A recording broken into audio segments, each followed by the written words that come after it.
Suportado at nagustuhan ni Cousins ang pagkuha ng Golden State Warriors kay Yaxel mga idol.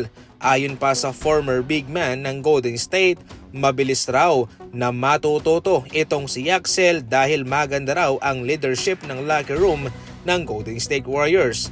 Siyempre mati kay Stephen Curry, pero ang pinakamalaga ay itong si Draymond Green na palaging nagme-mentor sa mga batang players ng Golden State.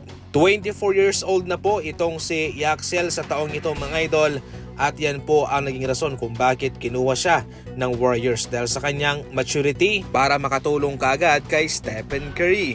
Ayon pa kay DeMarcus Cousins, mala point forward itong posisyon, itong playing style ni Yaxel na para bang mayroong pagkakalintulad kay Jason Tatum, at gets niya na gustong kumuha ng Warriors ng isang pick na kanilang mapapakinabangan talaga, yung tipong makaka-contribute kaagad. Ayon naman kay Mike Dunleavy, walang mali siya ang kanilang argumento ni Joe Lacob dahil yun ay parte lamang ng kanilang trabaho.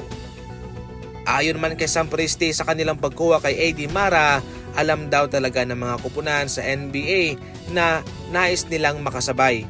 Kung tutuusin, batang-bata pa ang kanilang kupunan, pero marami silang mga draft picks, mga lottery pick pa dahil po yan sa kanilang ginawang pag-trade. Kaya kahit nasabihin nyo man na batang players pa itong OKC Thunder in which hindi nila kailangan ng mga batang players, well, mali po.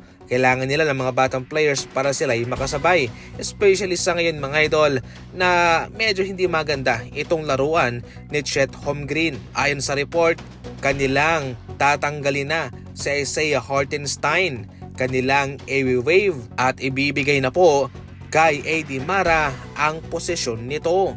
Magsisilbi siyang backup kagad kay Chet Holmgren mga idol. At ang malupit pa rito, kung sakaling mauungusan niya pa si Chet Holmgren, malay natin, posibleng mapalitan ito. Hindi bulag ang Thunder, nakita nila ang issue kay Chet Holmgren. Nahihirapan itong makasabay kay Wembanyama, kaya why not kumuha sila ng isang player na ala Wembanyama. Bilang first overall pick, makakatanggap po ng standard contract itong si AJ sa Washington Wizards sa presyong 69 million. Yan po mga idol ang rookie contract sa NBA. Makakatanggap siya ng base salary na 15.2 million sa kanyang unang taon, at sa paglipas ng taon ay bahagyang tataas po ito.